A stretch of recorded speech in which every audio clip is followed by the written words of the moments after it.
Hello అండి, welcome back to our channel. అందరూ ఎలా ఉన్నారు? బాగున్నారా? నేనైతే చాలా బాగున్నాను. మీరు ఇంకా బాగుండాలని నేను మనస్ఫూర్తిగా కోరుకుంటున్నాను. ఈరోజు వీడియోలో కూడా మీ అందరికీ కూడా మంచి మంచి టిప్స్ అయితే షేర్ చేయబోతున్నాను. సో ఎక్కడ స్కిప్ చేయకుండా చివరి దాకా చూడండి. వీడియో నచ్చితే మాత్రం ప్లీజ్ లైక్ చేయండి. అలాగే ఫస్ట్ టైం చూసే వాళ్ళైతే సబ్స్క్రైబ్ చేసుకోండి ఫ్రెండ్స్. మనమైతే ఇంట్లో పసుపు కుంకుమ అయితే కంపల్సరీగా పెట్టుకుంటూ ఉంటాం కదా. ఇవి ఉండడం కూడా శుభ సూచకం కాబట్టి కంపల్సరీగా పెట్టుకోవాలి. గిన్నెలు అయితే ఖాళీగా ఉండకూడదు. కుంకుమ భరిణెలు కానీ ఇలా కుంకుమ గిన్నెలు కానీ నిండుగా ఉండాలి.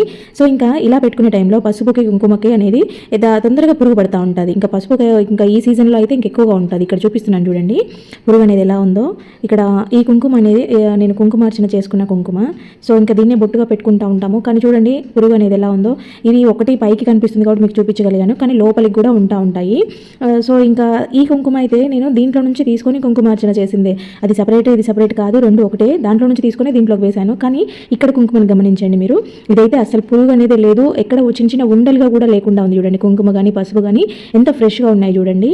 ఇవన్నీ కూడా ఆ కుంకుమ ఇది దీంట్లో పోసిన రోజే దాంట్లో కూడా పోసాను అనమాట. కానీ దాంట్లో పురుగు లేదు, దీంట్లో ఉంది. ఎందుకంటే ఈ కుంకుమార్చన చేసిన కుంకుమని నేను పక్కకు పెట్టేసుకొని ఉన్నాను. దాంట్లో మాత్రము ఈ పచ్చకర్పూరం యాడ్ చేశాను అనమాట. ఆ రోజే దాంట్లో కూడా యాడ్ చేసి సరిపోయిండు.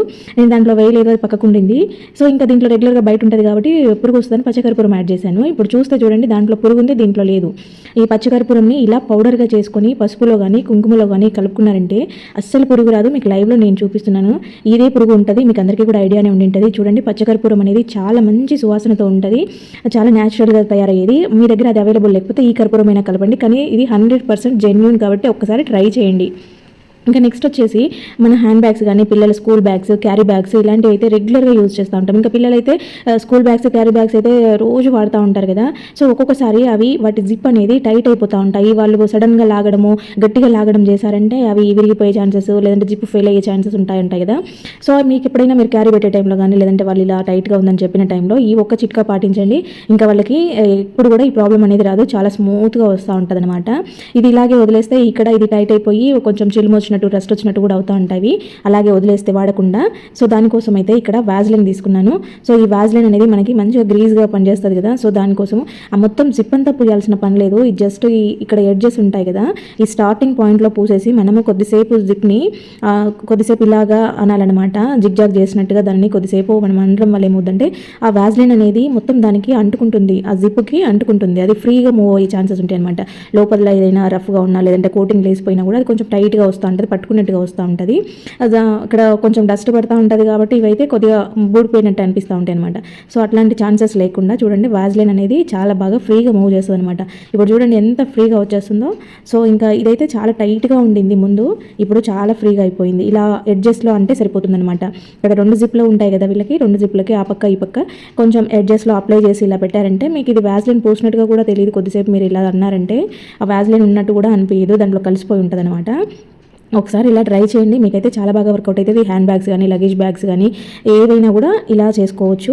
ఇంకా నెక్స్ట్ వచ్చేసి మామూలుగా ఇక్కడ ఒక కాటన్ కర్చీఫ్ తీసుకున్నాను నేను. మీ దగ్గర కాటన్ కర్చీఫ్ కానీ, లేదంటే ఏదైనా కాటన్ క్లాత్ పలుచగా ఉండేది ఏదైనా పర్వాలేదు, ఒక క్లాత్ తీసుకొని దాంట్లో మీరు రెగ్యులర్గా బట్టలకి ఏదైతే సర్ఫ్ యూజ్ చేస్తారో, అంటే పౌడర్ యూజ్ చేసే వాళ్ళ కోసం అనమాట ఇది. సో అట్లా యూజ్ చేసే వాళ్ళు ఉంటే ఇక్కడ దీంట్లో కర్చీఫ్లో వేసేసుకొని దీన్ని క్రాస్ మోడ్లు వేసుకోండి. అంటే ఆ పక్క ఈ పక్క కలిపి వేస్తాం కదా, అలాంటి ముడి వేసేసుకొని దీంట్లో అయితే టాప్ లోడ్ మిషన్స్ ఉంటాయి కదా, అంటే ఫ్రంట్ లోడ్ కాకుండా టాప్ లోడ్ ఉండే వాళ్ళకి ఇలా మధ్యలో బట్టల మీద వేయాల్సి వస్తూ ఉంటుంది. అలా వేసినప్పుడు ఏమవుతుందంటే అది ఒక్కోసారి వాటర్లో కరిగే లోపే కింద డ్రమ్లోకి వెళ్ళిపోతూ ఉంటుంది. సో అలాంటి ప్రాబ్లం ఫేస్ చేయకుండా, అంటే మనం సర్ఫ్ వేసిందంతా కూడా బట్టలకి మంచిగా యూజ్ అవ్వాలంటే ఇలా కట్టి వేయండి. అది వాటర్తో తీసుకుంటున్నప్పుడు కొద్దిగా మనకి బయటికి వస్తూ ఉంటుంది కాబట్టి మొత్తం అన్నిటికీ కూడా అన్ని బట్టలకి కూడా సర్ఫ్ తగిలే ఛాన్సెస్ ఉంటాయి అనమాట. ఇలా వాటర్లో కలిసి అది మెల్ట్ అయ్యి మొత్తం కలిసిపోయినట్టుగా వస్తుంది అనమాట.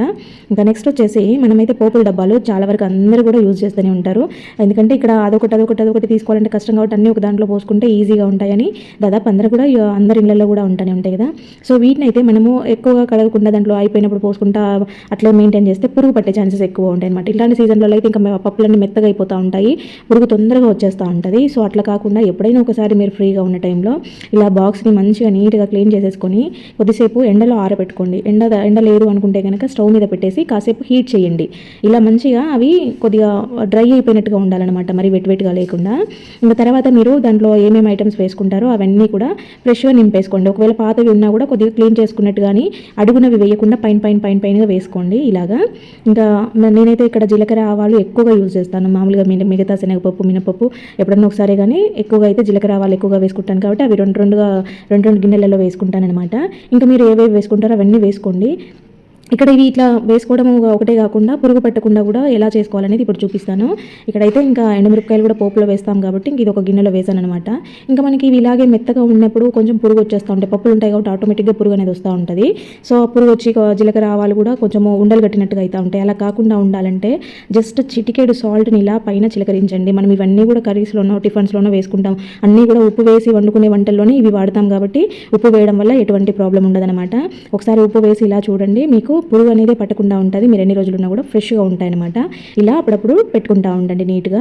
ఇంకా నెక్స్ట్ వచ్చేసి ఒక బౌల్ తీసుకొని స్టవ్ మీద పెట్టేసుకొని దాంట్లో జస్ట్ ఒక టీ స్పూన్ టీ పౌడర్ వేసాను.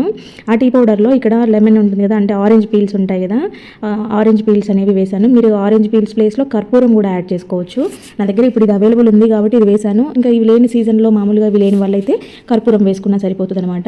ఇవి మంచిగా కొద్దిసేపు ఒక 2 to 3 minutes మంచిగా ఉడకాలన్నమాట. హైలోనే పెట్టి ఉడికిస్తున్నాను. మీరు కొంచెం సిమ్లో పెట్టుకున్నారంటే ఒక 5 minutes ఉడికివ్వండి. ఎందుకంటే ఆరెంజ్లో నుంచి ఎక్స్ట్రాక్ట్స్ అంతా కూడా దాంట్లో టీ పౌడర్లోకి ఆ డికాషన్లోకి రావాలంటే అది కొద్దిసేపు ఉడకాలన్నమాట. దీన్ని పక్కన పెట్టేసుకొని అలాగే ఉండనివ్వండి, కొద్దిసేపు చల్లగా అవ్వనివ్వండి. ఆ టీ వేడికి ఇది ఇంకొంచెం మెత్తగా అయిపోయి ఇంకొంచెం బాగా రిలీజ్ అవుతాయి అనమాట దాంట్లో ఉండేటివన్నీ కూడా. ఆరెంజ్ అనేది మంచిగా మనకి ఫ్లేవర్ బాగుంటుంది, మంచి స్మెల్ వస్తూ ఉంటుంది, బాగుంటుంది, ఫ్రెషనర్ లాగా ఉంటుంది అనమాట. సో ఒకసారి ఇలా ట్రై చేయండి. ఇలా టీ డికాషన్ వడకట్టుకోవాలన్నమాట. ఇది ఇప్పుడు మిగిలిన ఈ పేస్ట్ ఉంది కదా, దీన్ని అయితే మిక్సీలో వేసుకొని కరివేపాకు, మందారాకు, గోరింటాకు ఇలా ఆకులు ఏవైనా మీ దగ్గర అవైలబుల్ ఉంటే అవన్నీ కలిపి మిక్సీ వేసేసుకొని తలకి ప్యాక్ వేసుకున్నారంటే డాండ్రఫ్ అయితే అస్సలు కనపడదు ఈ పీల్స్తో మీరు ప్యాక్ వేసుకునే టైంలో. ఇంకా నెక్స్ట్ వచ్చేసి దీన్ని ఎలా వాడుకుంటామంటే దీన్ని ఒక స్ప్రే బాటిల్లో కానీ లేదంటే అలాగే అదే బౌల్లో ఉంచేసుకున్నా పర్వాలేదు. ఇలా తీసుకున్న దీంట్లోకి కొద్దిగా డెటాల్ యాడ్ చేయండి. ఇక్కడ నేను కొంచెమే తీసుకున్నాను కాబట్టి లిక్విడ్, డెటాల్ కూడా కొద్దిగా యాడ్ చేస్తున్నాను. కొంచెం సరిపోతుంది అనమాట.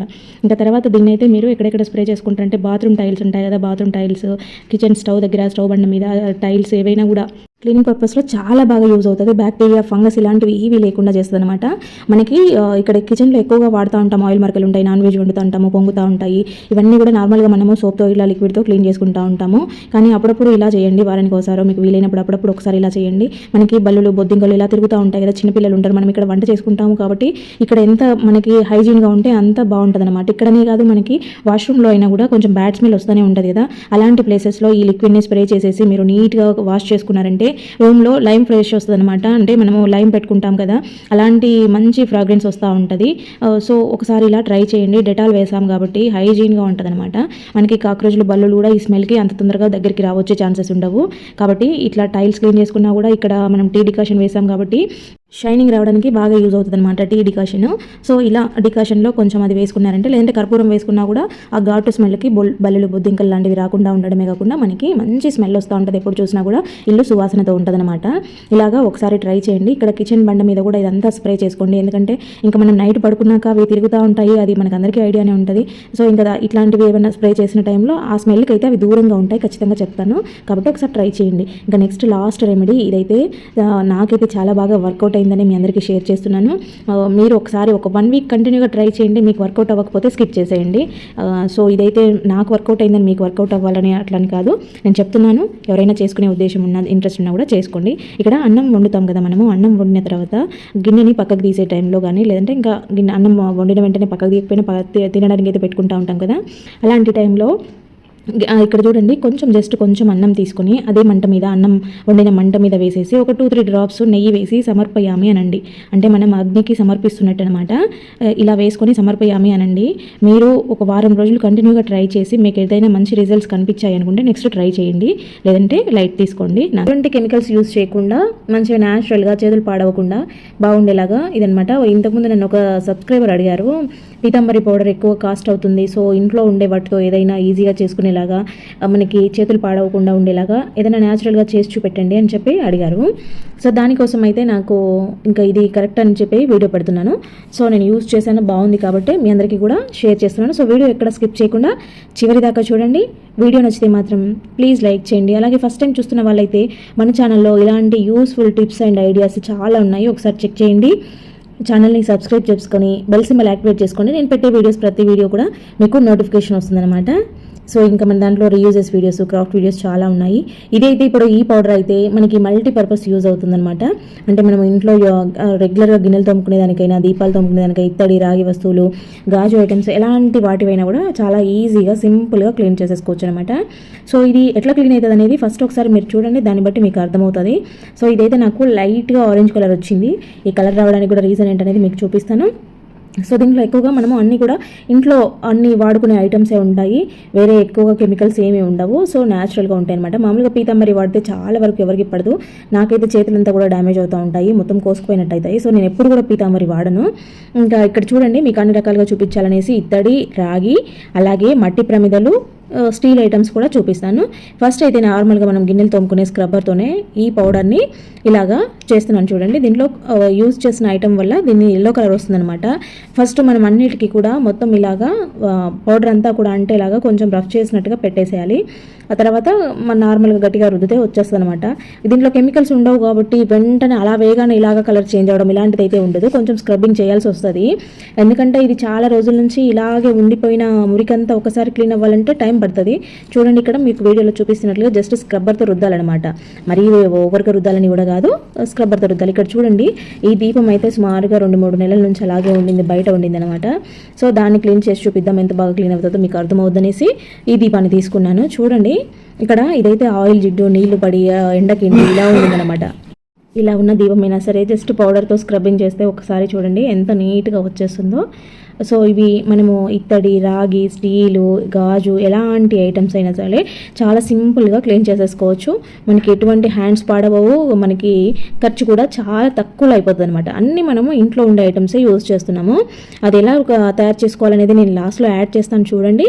ఇక్కడ చూడండి, ఇదైతే ఇత్తడి కదా. సో అన్నిటికీ నేను ఫస్ట్ చెప్పాను కదా, మొత్తం ఒకసారి అప్లై చేసేసి తర్వాత రుద్దేసుకోవాలని. ఫస్ట్ పౌడర్తో ఇలా అప్లై చేసిన తర్వాత లాస్ట్లో ఒకసారి గట్టిగా రుద్దారంటే అయిపోతుంది అనమాట.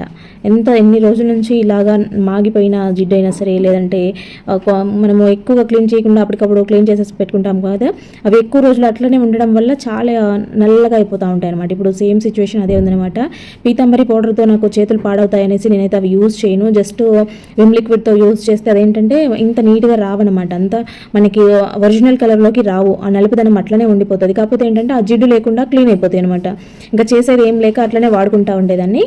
కానీ ఈ పౌడర్ తెచ్చాక మాత్రం చేతులు పాడవకుండా మనకి ఎటువంటి హార్మ్ఫుల్గా కెమికల్స్ లేవు కాబట్టి సో నీట్గా పోతుందన్నమాట. మనకి ఒరిజినల్ కలర్ అంతా కూడా వచ్చేస్తుంది. ఇక్కడ చూడండి, నేను స్టీల్ ఐటమ్ కూడా క్లీన్ చేసి చూపిస్తున్నాను.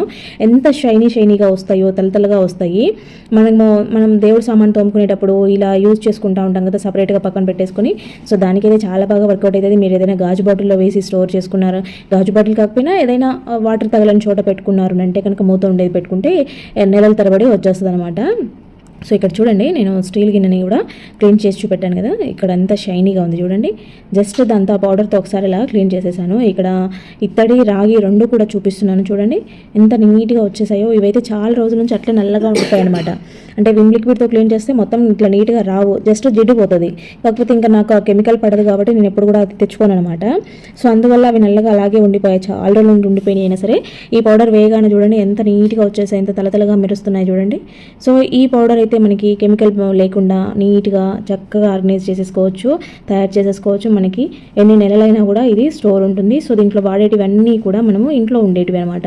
మనం వీటి కోసం స్పెషల్గా కొనకు రావాల్సిన అవసరం లేదు, స్పెషల్గా తెచ్చుకోవాల్సిన అవసరం లేదనమాట. సో ఇది ఎట్లా తయారు చేసుకోవాలనేది నేను చూపిస్తాను, ఒకసారి చూసేయండి. చూసారు కదా, ఇవైతే ఇంత బాగా నీట్గా వచ్చేస్తాయి. సో వీటిని కడిగిన తర్వాత మనము అట్లనే ఆ తడి మీదనే ఆరబెట్టుకోకుండా మంచిగా ఒక కాటన్ క్లాత్, అంటే మనం దేవుడి దగ్గర దీపాలు అయితే కనుక క్లాత్ పెట్టుకుంటూ ఉంటాం కదా, సో వాటిని మంచిగా తడిపోయేలాగా తుడిచిపెట్టుకుంటే మళ్ళీ మరకలు అవ్వవు అనమాట. లేదు అట్లనే తడి మీద పెడితే మీరు ఎంత నీట్గా క్లీన్ చేసినా, ఏ లిక్విడ్తో క్లీన్ చేసినా, ఏ స్క్రబ్బర్తో క్లీన్ చేసినా సరే మళ్ళీ అక్కడక్కడ వాటర్ తగిలిన చోట మరకలు అనేవి వస్తూ ఉంటాయి. ఏవైనా సరే దీపాలు కడిగి పెట్టుకున్నప్పుడు ఒకసారి ఇలా తుడిచిపెట్టుకుంటే ఇంకా మళ్ళీ అవి ఈజీగా మరకలు పడే ఛాన్సెస్ ఉండవు అనమాట. సో ఇట్లా స్టోర్ చేసుకోండి. స్టోర్ చేసుకునేటప్పుడు ఇట్లా నీట్గా స్టోర్ చేసేసుకోండి. ఇంకా చూసారు కదా, ఫైనల్గా అయితే వీటి లుక్ ఇలా వచ్చేసింది. ముందు ఉన్న వాటికి ఇప్పుడున్న వాటికి మీరు డిఫరెన్స్ గమనించవచ్చు. ఇంక ఇప్పుడైతే మనము ఆ పౌడర్ ఎలా తయారు చేసుకోవాలనేది చూపిస్తాను చూడండి. ఇక్కడైతే నేను 1 కప్పు గోధుమ పిండి తీసుకుంటున్నాను అనమాట. సో దీనికి మెయిన్ ఇంగ్రీడియంట్ ఇదే. సో గోధుమ పిండి ఎక్కువ క్వాంటిటీ తీసుకొని దీనిలో మనము ఇంకా మిగిలిన ఇంగ్రీడియంట్స్ అన్ని కూడా వేసేసుకోవాలి. నేను అంతా కూడా ఈ కప్పుతో మెజర్ చేసి చూపిస్తాను, చూసేయండి. ఇంకా ఫస్ట్ 1 కప్పు వేసుకున్నాం కదా, తర్వాత 1/2 కప్పు సాల్ట్ వేసుకోవాలి. సాల్ట్ ఏదైనా పర్వాలేదు, కాకపోతే మెథడ్ సాల్ట్ అయితే దీంట్లో ఈజీగా కలిసిపోతుంది. సో తర్వాత దీంట్లోకి అదే 1/2 కప్పు బేకింగ్ సోడా వేసాను, అంటే మనం వంటలో వేసుకునేది. అలాగే 1/2 కప్పు సర్ఫ్ వేసాను. సో ఇక్కడ సర్ఫ్ అనేది ఏదైనా తీసుకోవచ్చు, ఇదే తీసుకోవాలి అదే తీసుకోవాలని ఏం లేదు. మనం బట్టలకి వాష్ చేసుకునే సర్ఫ్ తీసుకోవచ్చు. అలాగే బేకింగ్ సోడా అంటే మనం వంట సోడా ఇంట్లో వాడుకుంటూ ఉంటాం కదా, అది తీసుకోవచ్చు. సాల్ట్ కూడా నార్మల్ సాల్ట్ తీసుకున్నాను. ఇక్కడ ఇంకా లాస్ట్ ఇంగ్రీడియంట్ ఏంటంటే ఇది నిమ్మప్పు, అంటే లెమన్ సాల్ట్ అంటాం కదా. సో నేనైతే ఇది వేస్తున్నాను. మీ దగ్గర సిట్రిక్ యాసిడ్ అవైలబుల్ ఉంటే అదైనా వేసుకోవచ్చు. ఇదైనా అదైనా ఏదైనా కూడా సేమ్ రిజల్ట్స్ ఉంటాయి. సో నా దగ్గర ఇది అవైలబుల్ ఉంది కాబట్టి నేను ఇది వేసాను. ఒకవేళ మీ దగ్గర సిట్రిక్ యాసిడ్ ఉంటే కనుక మీరు అది వేసేసుకొని ప్రిపేర్ చేసుకోండి. చూడండి, ఇక్కడ వేసుకున్నాం కదా ఈ ఇంగ్రీడియంట్స్ అన్నీ కూడా, అన్ని 1/2 కప్ తీసుకున్నాను.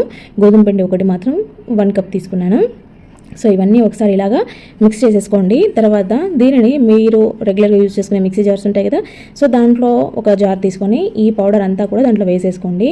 ఇదేంటంటే ఇక్కడ నేను లెమన్ సాల్ట్ వేసాను కదా, అది కొంచెం క్రిస్టల్గా ఉంటుంది. సో మొత్తం పౌడర్ అంతా బాగా మిక్స్ అవ్వాలంటే ఒకసారి మిక్సీ వేసుకోవాలి. తర్వాత దీనికి కొంచెం కలర్ ఇవ్వడం కోసం నేను ఇక్కడ ఆరెంజ్ వేస్తున్నాను. మీ దగ్గర రెడ్ కలర్ వచ్చి ఉంటే కనుక రెడ్ కలర్ వేసేసుకోండి. అదేంటంటే మంచి పింక్ లాగా వస్తుంది అనమాట. అంటే మనకి పీతాంబరి పౌడర్ ఏ కలర్లో అయితే ఉంటుందో ఆ కలర్ వస్తుంది. కొంచెం రెడ్ కలర్లో వాటర్ యాడ్ చేసి వేసుకున్నారంటే మీరు దీనిని పర్ఫెక్ట్గా మిక్సీ వేసినప్పుడు అది పింక్ కలర్లోకి వచ్చేస్తుంది అనమాట. ఇంకా మీకు పీతాంబరి పౌడరా ఇది నార్మల్గా మీరు ఇంట్లో చేసుకున్న పౌడర్ అని డిఫరెన్సే కనిపించదు అనమాట. సేమ్ యాజ్ ఇట్ ఈజ్ అలాగే ఉంటుంది. ఇక్కడ నేను తీసుకుంది ఏంటంటే ఆరెంజ్ కాబట్టి ఇది లైట్ ఆరెంజ్ కలర్లో కనిపిస్తుంది. సో నేను వాటర్తో తడపకుండా డైరెక్ట్ పౌడర్నే వేసాను. చూడండి, ఇక్కడ ఇలాగ బాగా ఫైన్గా మిక్సీ వేసుకున్న తర్వాత బౌల్లోకి తీసుకుంటున్నాను. మీరు ఏదైనా మంచిగా మూత ఉండే బాక్స్ కానీ లేదంటే ఏదైనా బాటిల్ కానీ ఉంటే మీరు దాంట్లో స్టోర్ చేసేసుకోండి. ఇది ఖచ్చితంగా 1 నెల రోజులైతే వస్తుంది. అంటే మనం 4-5 సార్లు వారానికి ఒకసారి దీపాలు తోముకున్నా కూడా మనకు 1 నెల రోజులైతే ఈజీగా వస్తుంది అనమాట. ఇలా ఒకసారి ప్రిపేర్ చేసి పెట్టుకున్నామనంటే ఎటువంటి కెమికల్స్ లేకుండా ఈజీగా ప్రిపేర్ చేసుకోవచ్చు అనమాట. మీరు చూసారు కదా ఎంత బాగా దీపాలు క్లీన్ అయ్యాయో. మరి వీడియో నచ్చితే ప్లీజ్ లైక్ చేయండి. అలాగే ఫస్ట్ టైం చూస్తున్న వాళ్ళైతే ఛానల్ని సబ్స్క్రైబ్ చేసుకొని బెల్ సింబల్ యాక్టివేట్ చేసుకోండి. అలాగే ఎలా ఉందనేది కామెంట్ పెట్టడం మాత్రం అస్సలు మర్చిపోవద్దు. ఇంకా చూసారు కదా, ఇంట్లోనే ఈజీగా ఆల్ పర్పస్ క్లీనింగ్ పౌడర్ అనమాట. ఓకే అండి, థ్యాంక్ యూ ఫర్ వాచింగ్.